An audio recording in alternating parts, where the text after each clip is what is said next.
All right, guys, this video we're going to check out a little introduction to matrices, what they are, and then some basic things that we can do with them. So the first thing that we want to start off with is the definition, or a kind of a loose definition, I guess.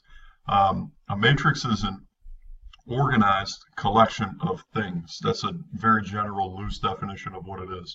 And notice I underlined the word organized collection because the order does matter, and where things are oriented does matter in a particular matrix, so it's something that you want to make sure you pay attention to. It's a collection of things. They could be, for us, they're usually like numbers or data.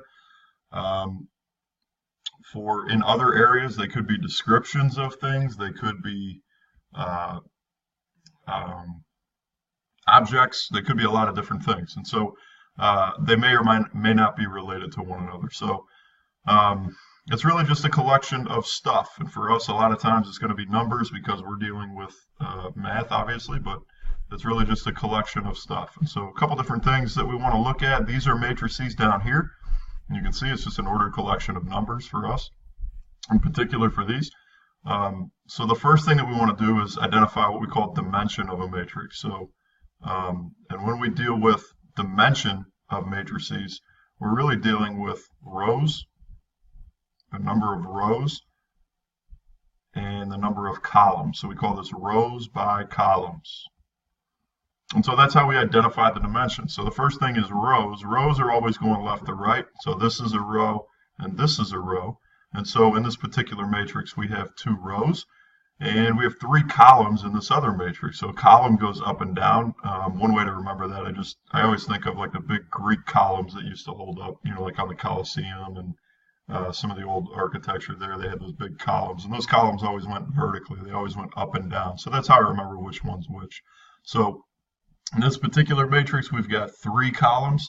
So we would call this a 2 by 3 matrix.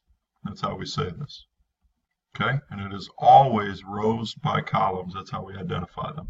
So looking down here, just another quick example. This thing has 1, 2, 3 rows. So 3 rows by 2 columns. So we would call it a 3 by 2 matrix. Next quick thing we want to be able to do is we want to be able to identify individual elements. And there are a lot of different ways, a lot of different notation. The notation that I use is the element in the, for instance, first row and second column. So this is the element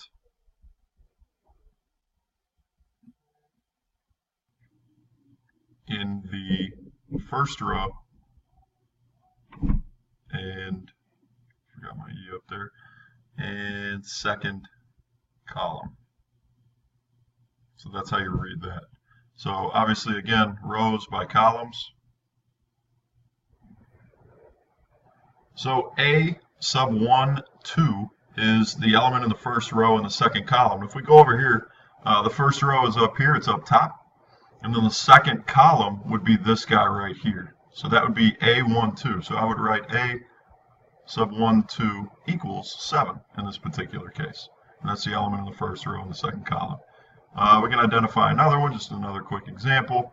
The element in the second row and the third column, for instance. So we come down here to the second row, that's on the bottom. Third column is going to be down here. So A sub 2, 3 is going to be equal to 9. So just identifying different elements based on their location, their relative location, and also identifying dimension are some basic things that we want to do with matrices. The next thing that we want to be able to do is, if we look at this, and this is basically saying that we have 2 different collections of things here, and those 2 different collections of things happen to be the same. So you've got 2 collections that are exactly the same. Well, first of all, you've got to make sure that you have 2 matrices in this particular case that have the same dimension. And notice they have the same dimension. This is a 2 by 2, and this is a 2 by 2, so we can compare the 2. Secondly, what we can do is we can look at this, and if we're saying that these 2 collections are the same, then I can look at each individual entry that's in the same relative location, and I can make the claim that those entries have to be the same. So the entry 2x plus 1 has to be the same as the entry in the same relative location over here, A. And we can do that with all of these entries. So 8 and x minus 6. 8 has to be the same as x minus 6, since our two collections are the same. 3 has to be the same as 4y minus 7. And y plus 2, that entry has to be the same as b. And so we've got these relationships between these elements, and we can say that because we said that the collections are the same.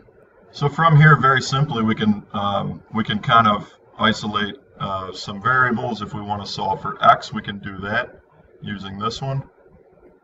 If we want to solve for y, we can do that using this one, and so on. And so we know how to go through those basic processes. Really, the important part is just matching up corresponding entries in these matrices. So the next basic thing that we want to be able to do with these matrices is we can take a collection of objects and we can do what's called scaling that collection. So we can take that and essentially scale each element in here by a particular product, whether we want to make it larger or smaller or whatever, and it's called scalar multiplication. So very simple process. If I want to scale this by -3, I want to scale this matrix. That means I want to scale every element in this collection by -3, and so my new collection becomes just -3 times every single element. So my new element in the top left is going to be -3 times 6. My new element in the top right, or in other words A12, is going to be -3 times -2, and so on. And so we can take a collection of elements or a matrix and we can scale it by a particular scalar and change it in that way. And so simplifying this, our new matrix after we've scaled it by -3 is just -18, 6, -15, -3. That's our new 2 by 2 matrix. It's a scaled version of this matrix right here. All right, so a couple different things. We've looked at scalar multiplication. We've looked at comparing two matrices when we have the same collection or the same equivalent matrices. We can compare the elements. So now we want to look at how can we combine two different matrices.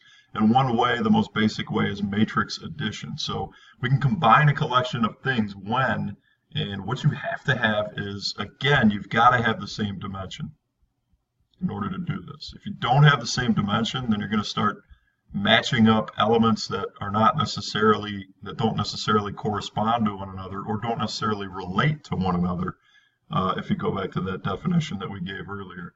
So we want to make sure that we're matching up elements or combining elements that are related to one another. And so got to have the same dimension. So let's get to it here. If I want to take two matrices or two collections and combine them, I simply add up what's in corresponding or related relative areas here. So I've got this entry 1, 1, A sub 1, 1, and I want to add these two things. Well, my new entry in the top left of this 3 by 2 matrix, and notice these are both 3 by 2s, and my result will be a 3 by 2. So I take my 3 and I add it to my 6. So my new entry, and I'm writing this out. You guys don't have to necessarily show all this work, but I just want you to see where this stuff comes from. So I just add each entry.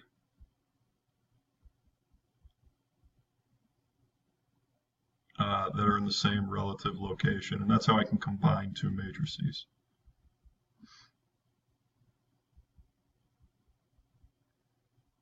So add up these elements, and what we're left with looks like this. I've got a 9 in my new matrix, a 9 in this element up here, 3, 8, -3, 5, and 10.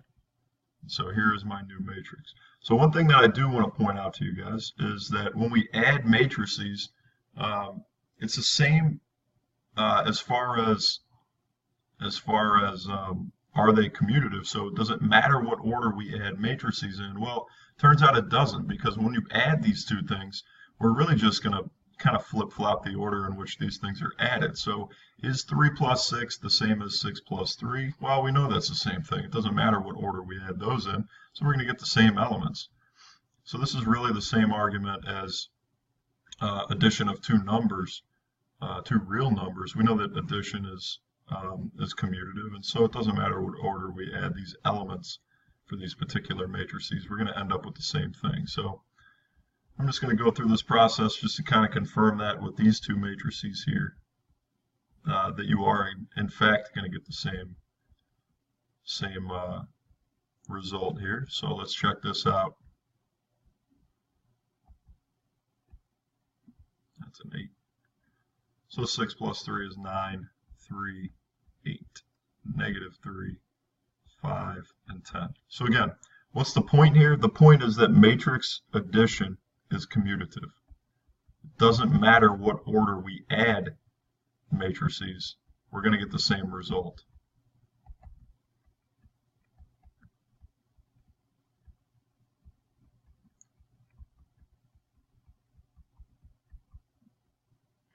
All right, so the last thing in this video, we're going to take a look at what happens if we have kind of a combination of things here. So we've got some subtraction and we've got some scalar multiplication. Well, in this particular case, we're kind of going to go ahead and take the same approach that we would. So for instance, if I had 2 plus 3 times 4, well, we know that order of operations tells us to go ahead and do the multiplication first. So that would simplify to 2 plus 12, and now we just work left to right in order to simplify that. Well, with matrices, it's really the same thing. So I've got some scalar multiplication going on here. I want to make sure that I do that scalar multiplication first. So I take my 2 and I distribute it to every single term on the inside. Notice I'm going to distribute a positive 2 and then keep my subtraction sign. You don't necessarily have to do that, but that's just the way that I like to do it. So take my 2 and distribute it to everything on the inside, and I end up with 2, 10, negative 2, 12, negative 8, 4. And we're still subtracting. I kept that subtraction sign and just distributed a positive. So I'm going to bring my matrix down here. I'll kind of cheat and do it the easy way, I guess. So here's my matrix. And so now we want to combine these two. Well, just like addition, we can subtract one matrix from another. We can subtract an element from another element, and that's how we do these. That's how we combine these. So I'm looking at the elements in the same relative location. And in order to do this, I've got negative 4 minus 2, 2 minus 10. It's going to be my new entry here. And again, you guys don't have to write this, but I just feel better showing, kind of writing everything out the first time that you see it so that you can go back if you are confused about something. Here's an 8 minus a negative 2 for a top right entry. 5 minus 12. 3 minus a negative 8, and 9 minus 4. And so we can write that simplified version